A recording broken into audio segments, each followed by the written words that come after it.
Assalamualaikum warahmatullahi wabarakatuh. Selamat malam, jumpa lagi dengan saya Aldi di channel Mereka Ada. Dimanapun kalian berada, saya doakan semoga kalian dalam kondisi sehat dan selalu diberikan kemudahan dalam menjalankan segala aktivitas. Malam ini kita akan lanjut part 4 cerita dari Bertaruh Nyawa di Alas Demit. Bagi teman-teman yang belum menyimak cerita part 1, part 2, dan part 3-nya bisa menyimak cerita tersebut melalui link yang sudah saya taruh pada kolom deskripsi. Sudah siap?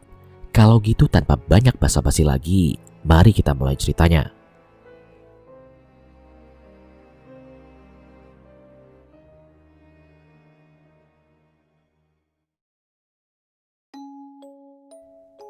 Ini batang untuk apa? Tanya Kelana. Itu untuk kakimu, Mas. Selonjorkan kakimu di atas kursi sini, suruh Murni. Murni tampak menempelkan getah yang keluar dari batang itu ke atas luka pada betis Kelana. Tak lama Kelana bereaksi. Ia merengek menahan rasa perih yang keluar akibat getah itu. Tunggu sebentar ya, Mas. Ini batang dari tumbuhan talas, baik untuk memulihkan lukamu, ucap Murni. Mata Kelana menatap Murni dengan lama. Gadis berparas cantik dan manis itu kini berada tepat di depannya sedang mengobati luka di kakinya dengan penuh kehati-hatian. Murni tampak lebih cantik manakala dilihat jauh lebih dekat. Kenapa kakimu Cah Bagus? Tanya Bu Utari penasaran. Kelana diam dan tak langsung menjawab. Murni, panggil Kelana. Kami bertarung dengan Buto Ireng, Bu, ucap Murni. Bu Utari terkejut, tak menyangka jika anaknya dan 3 pemuda yang baru ia temui bertemu dengan salah satu makhluk penghuni Alas Demit. Lalu, kalian masih hidup? Allah masih melindungi kalian semua. Bersyukurlah, kalian semua masih selamat, imbuh Bu Utari. Memangnya ia makhluk apa, Bu? Tanya Sanjaya. Dia salah satu makhluk penghuni Alas Demit dan salah satu yang terkuat dan ditakuti.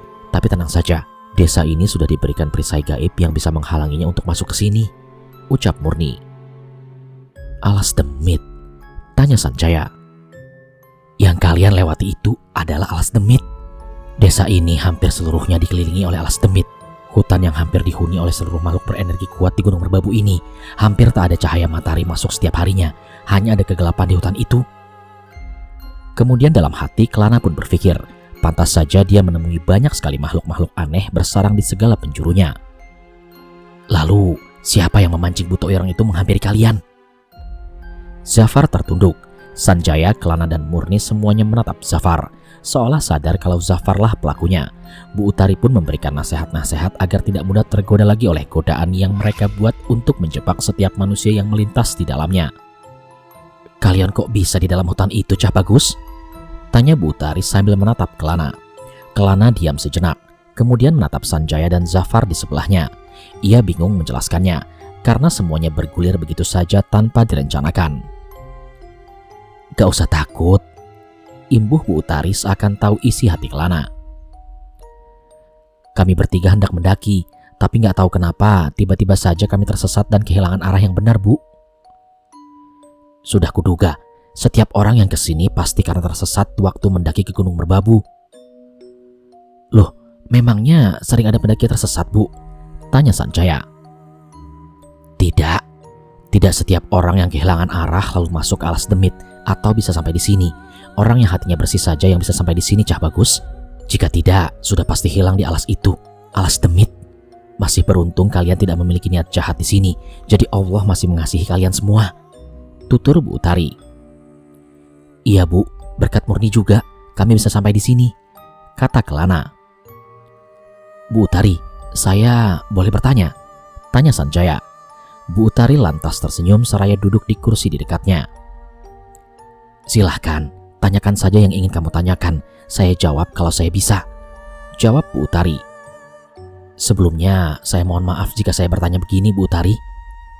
Bu Utari pun mengangguk dan tersenyum. Sebenarnya, jenengan dan warga desa di sini itu apakah dari golongan yang sama dengan saya dan teman-teman saya? Tanya Sanjaya yang membuat Kelana dan Zafar terkejut. Kamu nanya apa sih? Tutup mulutmu, bisik Kelana. Tidak apa-apa, Cah Bagus. Bu Utari tertawa, begitupun dengan Murni. Ia tersenyum kecut mendengar pertanyaan Sanjaya. Saya dan warga desa di sini itu sama-sama makhluk ciptaan Gusti Allah. Sama seperti kalian, Gusti Allah kan sudah mengutus setiap makhluk-makhluknya agar hidup saling tolong-menolong dan membantu. Benar nggak, Cak Bagus? Jawab Bu Utari dengan tutur kata yang lemah lembut. Malam kini semakin larut. Hawa dingin semakin terasa menembus kulit karena cukup lama duduk berdiam diri. Rasa kantuk perlahan datang dan menyelimuti kepala Kelana, Sanjaya, dan Zafar. Sudah ya, Cak Bagus, kasihan badanmu kecapean. Sekarang ayo tidur. Disiapkan badannya dan tenaganya untuk besok kalian jika pergi ingin pulang. Ucap Bu Utari mengakhiri obrolan malam itu. Duk, tolong antarkan. Damar di sana tolong sekalian dinyalakan. Pinta Bu Utari kepada anaknya. Silakan istirahat di sini. Maaf, tempatnya ala kadarnya. Ucap Murni dengan sopan lalu meninggalkan Kelana, Sanjaya, dan Zafar. Malam itu mereka bertiga diberi ruangan kosong untuk beristirahat. Ruangan seukuran kamar. Mungkin ini adalah kamar, tapi hanya ada selembar tikar yang terbuat dari dedaunan kering yang tersusun dengan rapi. Sanjaya dan Zafar mengeluarkan matras dari kerilnya, lantas menatanya agar bisa mereka gunakan untuk mereka bertiga tidur. Nah, apa kamu gak ngerasa aneh? Tanya Sanjaya tiba-tiba kepada Kelana. Aneh? Aneh gimana maksudmu? Kalian tahu gak sih sebenarnya kita ada di mana? Maksudmu gimana sih? Kita di rumah Murni, sahut Zafar. Sisa malam yang seharusnya mereka gunakan beristirahat malah mereka gunakan untuk ngobrol. Desa ini, aku merasa aneh aja sama desa ini, ucap Sanjaya. Aku gak mau berburuk sangka lagi kepada Murni. Tadi dia sudah menolongku, ucap Zafar. Iya, betul. Kita udah selamat. Kita gak lagi tersesat. Sudah toh, sangkal Kelana. Murni dan ibunya sudah menolong kita. Apa layak kita berprasangka buruk kepada mereka? Tapi Kelana, dari mana kamu bisa bertarung seperti tadi? Apa kamu punya kekuatan tersembunyi? Jika iya, sejak kapan kamu mendapatkannya? Aku gak pernah tahu kalau kamu bisa sehebat itu. Melihat bagaimana kamu melawan satu buto tadi, aku benar-benar hampir gak mempercayainya, sela Sanjaya. Aduh Jai, mana aku tahu. Aku baru menyadarinya juga. Kenapa aku bisa bertarung dengan makhluk menyeramkan seperti tadi? Jika aku sudah menyadarinya sejak lama, aku sudah jadi jagoan di kampung dan di kampus, jawab Kelana. Tapi kata Murni, ini memang sudah ada sejak aku lahir. Aku punya keistimewaan. Katanya sih begitu, tandas Kelana. Keistimewaan? Ucap Sanjaya dengan bingung. Kelana pun menggeleng. Aku juga belum mengerti apa maksudnya, tapi ya udahlah. Tapi gak ada salahnya kalau kemampuan itu diasah agar lebih berguna untukmu, ujar Zafar. Udah, kita bahas ini nanti. Kalian gak ngantuk apa? Ucap Kelana dengan ketus sambil merebahkan tubuhnya yang sudah ingin sekali diletakkan sedari tadi. Sambil menatap langit-langit rumah, Kelana meratapi perjalanannya kali ini. Sungguh ia tidak menyangka pendakiannya akan berjalan seperti ini. Andai dia tidak melakukan perjalanan ini, mungkin sekarang ia masih menikmati tenangnya kamar atau ramainya perkotaan, atau mungkin sedang bercengkrama di warung kucing bersama kawan-kawannya. Mata Kelana pun berbinar. Tak terasa air matanya jatuh mengalir dari sela-sela matanya. Kelana pun menangis. Menangis bukan karena takut atau khawatir tidak bisa kembali pulang, tapi menangis karena penyesalan dan kebodohannya sendiri yang masih lalai dan kerap menuruti egonya semata. Maaf ya, maafin aku, Sanjaya, Zafar. Saat kesadarannya sedikit hilang, mata Kelana tiba-tiba saja terbuka, teringat dengan pusaka milik Murni yang ia bawa dan belum sempat ia kembalikan. Kelana kemudian mengeluarkan sebilah pusaka yang sudah kembali berwujud sebilah kayu biasa. Pusaka apa ini? Kelana bertanya dalam hati sambil menatapnya. Kemudian ia kembali bangun dan melangkah keluar mencari keberadaan Murni. Setibanya di ruangan tengah tempat mereka ngobrol tadi, tampak pintu depan rumah agak terbuka. Sepertinya sedang ada orang di luar. Murni, panggil Kelana seraya melangkah keluar. Dan ternyata benar, Murni sedang duduk melamun di luar rumah. Entah apa yang sedang ia pikirkan. Murni, panggil Kelana lagi. Iya mas, kamu kenapa gak istirahat? Jawab Murni kaget mengetahui kedatangan Kelana. Aku teringat ini, belum aku kembalikan kepadamu. Kelana lantas mengembalikannya seraya duduk di dekat Murni. Terima kasih ya, berkat ini aku bisa tertolong dari serangan buto ireng. Kalau boleh tahu, pusaka ini apa Murni? Ini milik Romo. Romo menyebutnya pusaka atau kres kesembadan. Romo? Tanya Kelana. Iya Romo, ayahku. ucap Murni. Di mana ayahmu? Kenapa aku nggak melihatnya? Romo memberikan ini kepadaku sebelum ia meninggal beberapa tahun yang lalu. Katanya ini bisa digunakan manakala ada ancaman datang sewaktu-waktu. Jawab Murni sedikit murung. Aduh, maaf ya Murni, aku nggak bermaksud begitu, ucap Kelana. Ia merasa tak enak hati telah bertanya soal ayahnya Murni. Apa kamu pernah ke bawah melihat keramaian perkotaan? Tanya Kelana. Tidak mas, ibuku melarangku. Katanya di sana bahaya. Alangkah baiknya di sini saja. Lagi pula segala kebutuhan hidup orang di desa ini sudah terpenuhi oleh hasil bumi sendiri. Aku tahu kamu masih bingung ya mas. Sebenarnya desa ini tempat apa? Ucap Murni. Seperti yang dikatakan ibuku, kita ini sama-sama makhluk ciptaan Gusti Allah.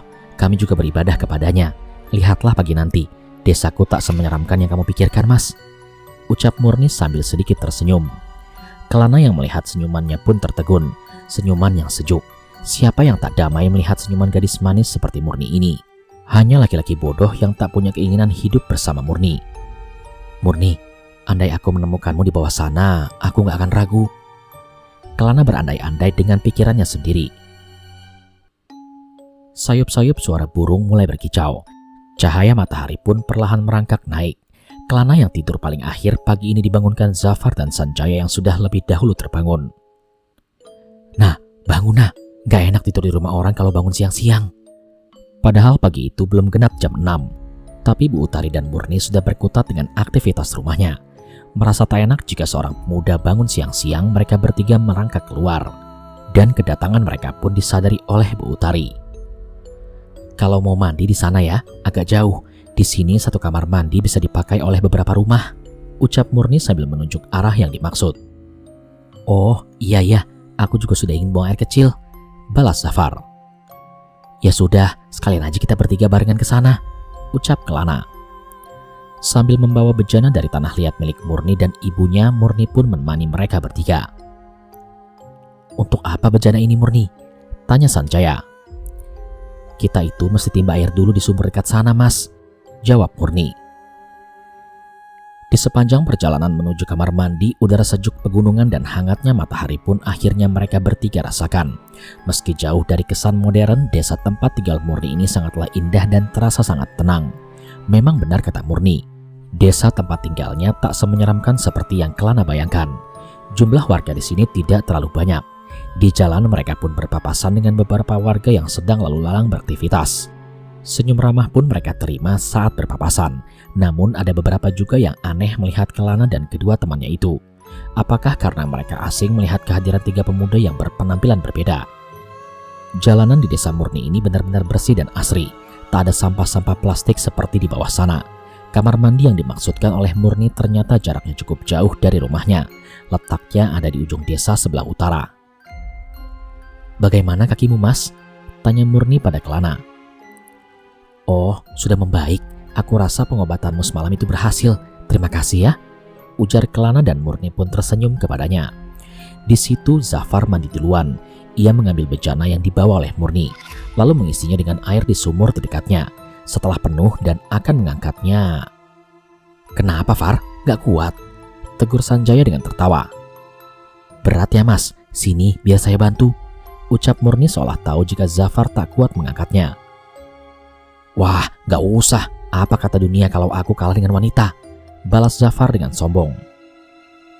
Cah bagus, pulangnya besok saja ya. Hari ini istirahatlah lagi di sini, agar besok badan kalian segar dan siap melanjutkan perjalanan lagi dengan tenang, ucap Bu Utari.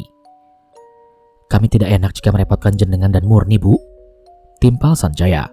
Kelana dan Zafar pun tersenyum dengan segan. Bu Utari memandangi tiga pemuda di hadapannya yang hanya tertunduk sungkan kepadanya. Kemudian Bu Utari pun tertawa. Tenang saja Cah Bagus, saya kan juga sudah menyuruhmu untuk tetap menginap di sini lagi. Kalau saya sudah menyuruhmu menginap, itu artinya saya tidak merasa kalian merepotkan, ucap Bu Utari menenangkan.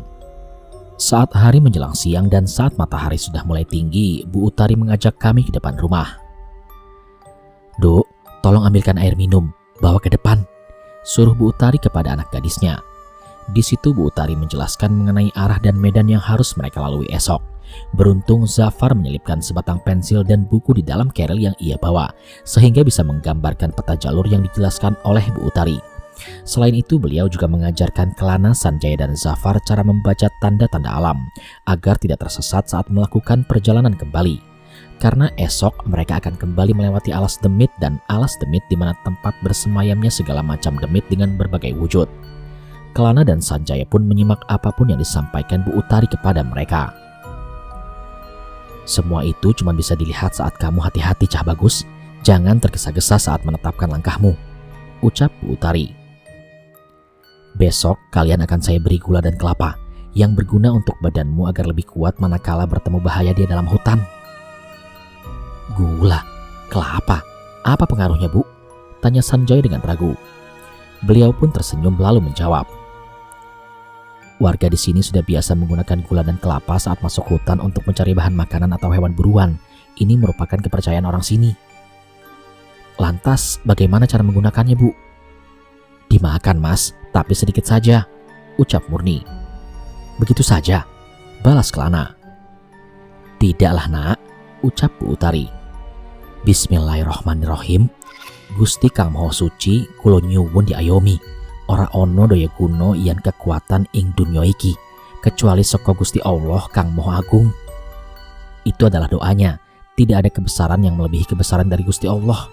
Jangan mudah tergoda, jangan mudah percaya dengan apa yang kalian temui di dalam hutan, ucap Bu Utari panjang dan banyak sekali nasihat-nasihat yang beliau berikan. Ngerti kan? Dan semuanya pun mengangguk. Bu Utari menjelaskan banyak hal. Bahkan beliau juga memberikan ilmu mengenai apa saja jenis tanaman di hutan merbabu yang aman saat mereka gunakan untuk makan. Baik dan tulus sekali Bu Utari ini. Nanti biar Murni yang menyiapkan bawaanmu semua. Bisa kan, Cahayu? Ucap Bu Utari kepada anaknya. Dan Murni pun mengangguk pelan dan menjawabnya dengan lembut. Ternyata jauh di dalam hutan gunung merbabu ada sepasang wanita yang punya hati baik dan lembut, sifat baik dan kehati-hatian. Murni ternyata adalah turunan dari ibunya yang sangat baik kepada kami, ucap batin Kelana. Ya Tuhan, terima kasih atas segala pertolongan dan kemudahan yang Engkau berikan kepada kami, meski kami masih sering lalai kepadamu. Kini siang berganti dengan sore, dan sore pun berganti dengan malam, bersamaan dengan suara-suara hewan malam yang mulai keluar eksistensinya. Kelana, Sanjaya, dan Zafar mulai istirahat dan sedikit mengemasi barang-barangnya. Ternyata tinggal di sini walau hanya sebentar sudah membuat aku terkesan, ujar Sanjaya. Dan Kelana pun tersenyum dengan kecut. Pasalnya kemarin Sanjaya berpikir yang tidak-tidak mengenai Bu Utari, Murni, dan desa ini.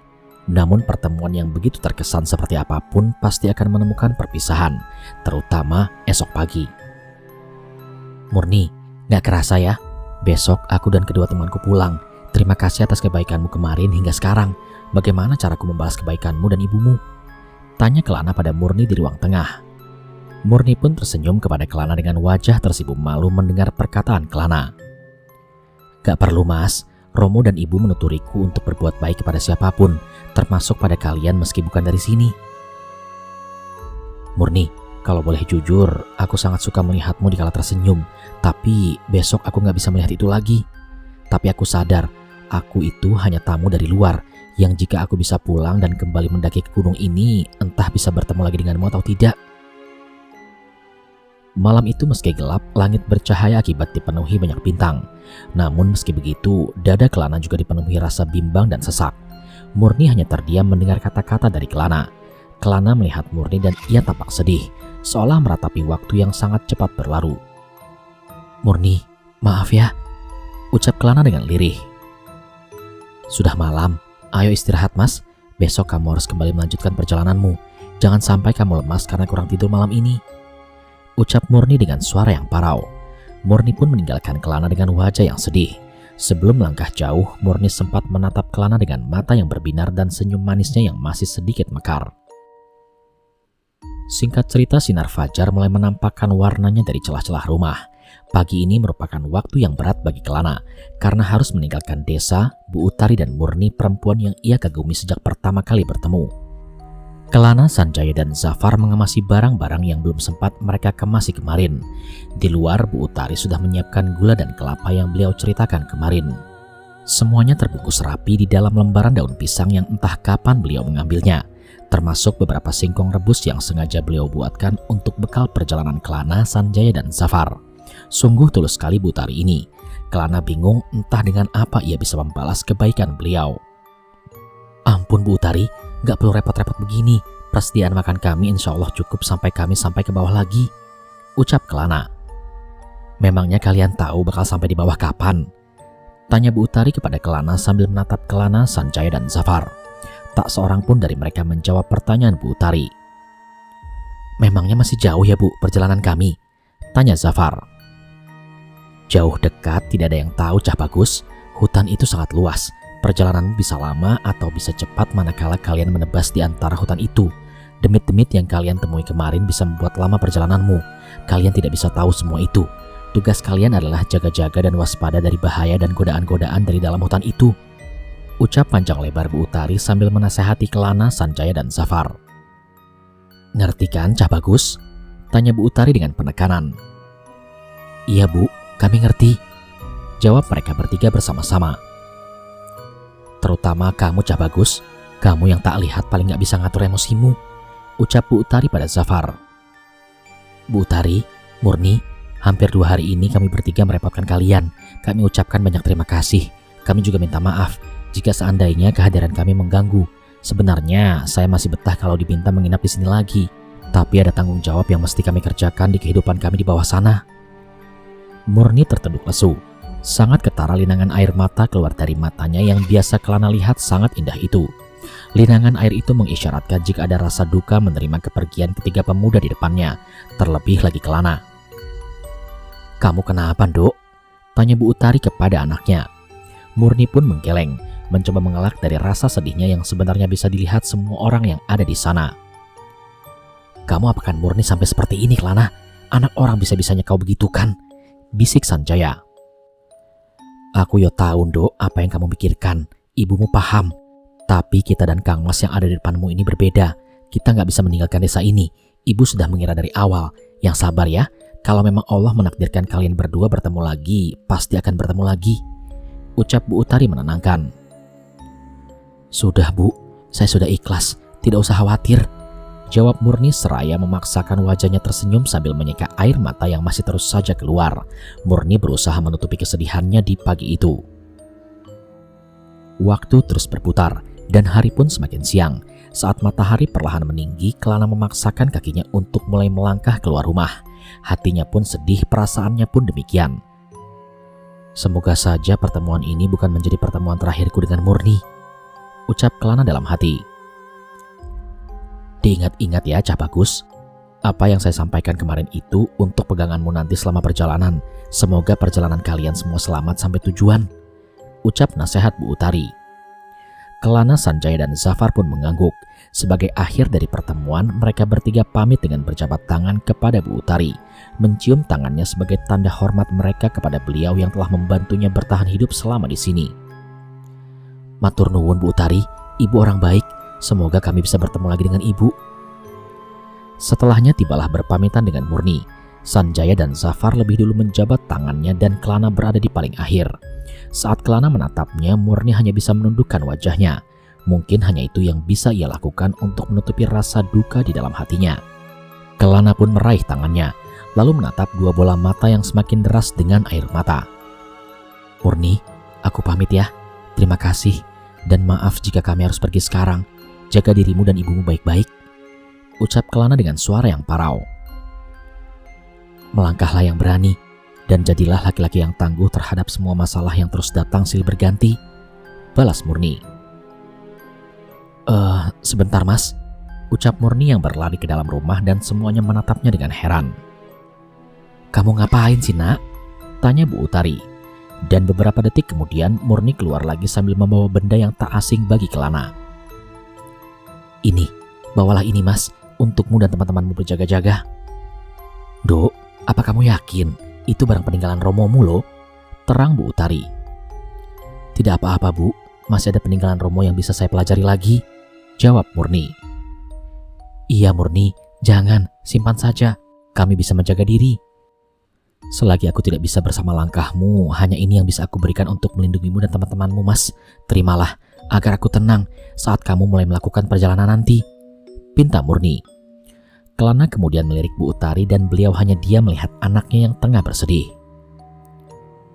Baiklah kalau begitu, Bu Utari, saya mohon izin menerima ini. Jika ibu izinkan, ini akan saya bawa, ucap Kelana.